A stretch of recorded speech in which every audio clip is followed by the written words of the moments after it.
Fred Fleitz, a National Security and Foreign Policy Advisory Board member to the Trump campaign and president and CEO Foundation for Democracy in Iran, and the author of the new book, And the Rest is History, Ken Timmerman. I'm going to start with you, Fred. How close do you think the United States is to being involved in this war? The last thing we want to do is to strike fear in the hearts of anyone, but I think that's something that a lot of Americans are wondering. Will it go that far?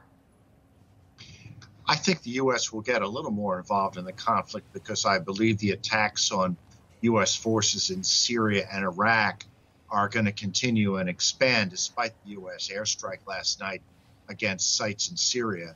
But there's not going to be ground troops in Gaza. I think that this operation that's being conducted by Israel, this is an Israeli operation, will provide it with weapons and with intelligence.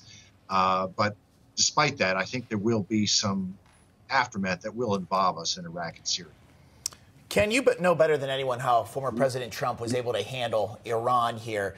Talk about how Joe Biden has handled it, and could this all have been prevented with, intervention ahead of time?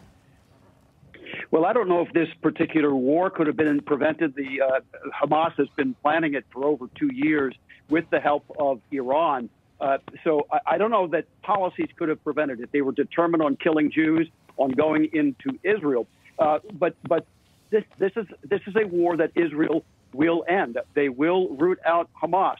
And it's also a war where the United States will have to go in some form with special forces, aiding the Israelis probably to get our own hostages out. There are dozens of Americans held hostage by Hamas, and the president has to get those people out. President Trump would not have left them behind.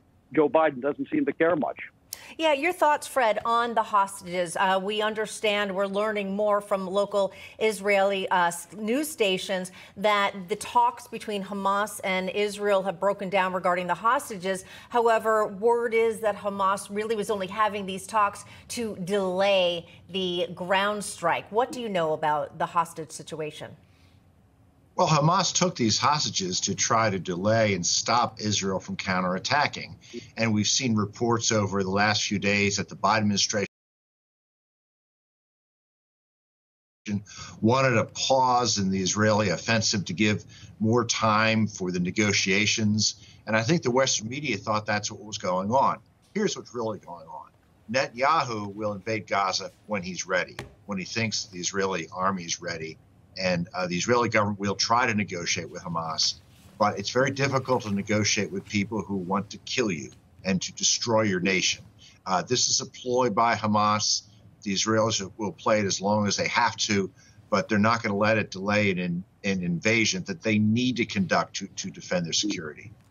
Ken, Iran has attacked several U.S. installations over in that region. How do we prevent that from happening any further? We know there was a slight retaliation from the Biden administration, something we've been talking a lot about this afternoon, but could a stronger message be sent to stop it? We absolutely have to send a stronger message. I was a bit shocked when I read the reports about the U.S. retaliation. We had 2 F-16s up in the air. We've got the greatest military in the world. We've got the most expensive intelligence apparatus in the world, and we send 2 F-16s after the Iranians have hit us 14 times over the past 2 weeks. It's pathetic. The Iranians understand force. President Trump killed Qasem Soleimani, the leader of the Quds Force, their expeditionary arm. It was the right thing to do. Iran understands that. They backed off afterwards. President Biden has just been giving in. And by the way, he's let them know what the price of hostages is. We've paid $1 billion per hostage to the Iranians. You think they're going to give up hostages for less than that now?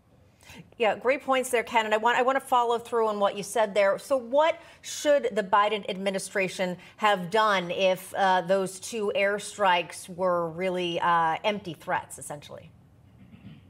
Well, I think they have to go back and respond when we get attacked. They know where the Iranian-backed positions are, both in Iraq and in Syria.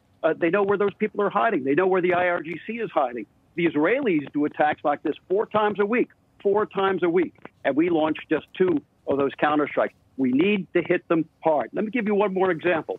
April 1988, Operation Praying Mantis. The Iranians were threatening shipping in the Persian Gulf.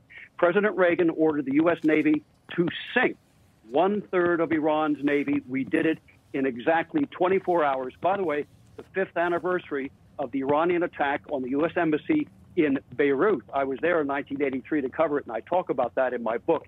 It was the 5th anniversary. Iranians understand anniversaries. They have been at war with us ever since then, 1983, 40 years.